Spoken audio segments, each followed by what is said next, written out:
প্রথম ৮ ওভারে ৪৮ রান, সেই দলটা ১৯৫ রান চেস করে ৭ উইকেটে জিতবে। এটা কে ভেবেছিল? যা ভাবেনি কেউ, সে ভাবাটায় ভাবিয়েছেন অ্যারন জোন্স। কে এই অ্যারন জোন্স? জানবো আমাদের বাংলালিগ প্রেজেন্টস বিশ্বকাপ খবরে।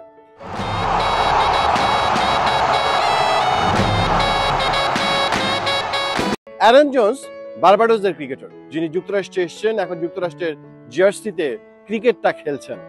সে মানুষটার অনেক আক্ষেপ ছিল এরকম একটা ইনিংসের পর, যিনি বলেছেন এই ইনিংসটার পর হয়তো বা অনেকের চোখ খুলে যাবে। কেন বলেছেন সে কথাটা পরে আসছি। এই অ্যারন জোন্স যে ইনিংসটা খেলেছেন, প্রথম ৮ ওভারে ৪৮ রান যখন হয়, সেখান থেকে অ্যারন জোন্স মাত্র ৪০ বলে ৯৪ রানের এক বিধ্বংসী ইনিংস খেলেছেন। ১০টা ছক্কা ছিল এখানে। একজন সহযোগী রাষ্ট্রের একটা দলের এরকম ইনিংস সত্যি অবাক করেছে।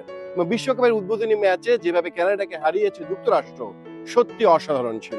ডালাসে সেই মাঠে ৪ ছক্কা সেই হুলস্থুল অবস্থা দেখেছে আসলে দর্শকরা, যেখানে সব থেকে বড় এন্টারটেনমেন্টের নাম অ্যারন জোন্স।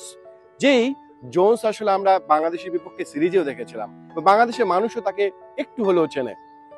২০২৩ বিপিএলে তিনি কিন্তু রংপুর রাইডার্সের হয়ে খেলতে এসেছিলেন, যদিও তার কোনো ম্যাচেই খেলা হয়নি। সে অ্যারন জোন্স কিন্তু এখানকার ক্রিকেটেও নিজের অবস্থানটা পোক্ত করতে পারেন। এই জন্য বলি যে মেজর লিগ ক্রিকেটে এখানকার যে দল আছে, তিনি একটা দলও পাননি, তাকে কেউ রিটেইন করেনি, অত ধরে রাখেনি।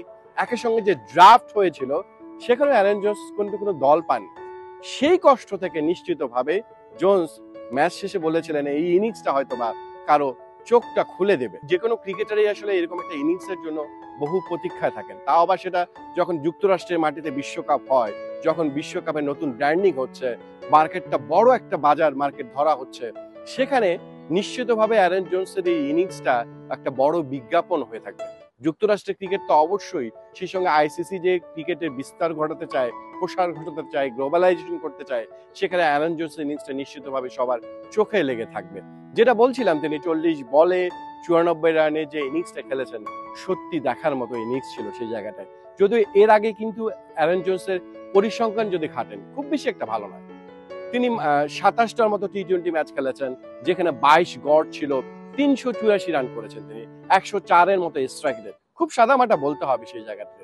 কিন্তু সাদামাটা একজন ক্রিকেটার নিজেকে প্রমাণের মঞ্চ হিসেবে বেছে নিয়েছেন কোনটা?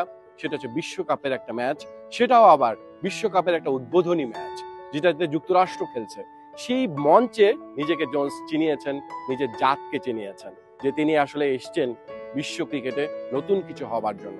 সেই জন্যই তিনি বলেছেন কখনো কখনো ইনিংস মানুষের পেছনে ফেলে দেয়, মানুষের আড়াল করে দেয়, কিছু ইনিংস আবার সামনেও নিয়ে আসে। অ্যারন জোন্স সেভাবে ভাবছেন হয়তোবা যে এইরকম একটা ইনিংস হয়তো তার ক্যারিয়ারের টার্নিং পয়েন্ট হবে। এই বিশ্বকাপে অ্যারন জোন্সের ইনিংসটা আসলে শুরুটা যে যেভাবে করেছেন, একটা টি-20 বিশ্বকাপে যেভাবে শুরু হতে হয়, তিনি আসলে সেভাবেই করেছেন।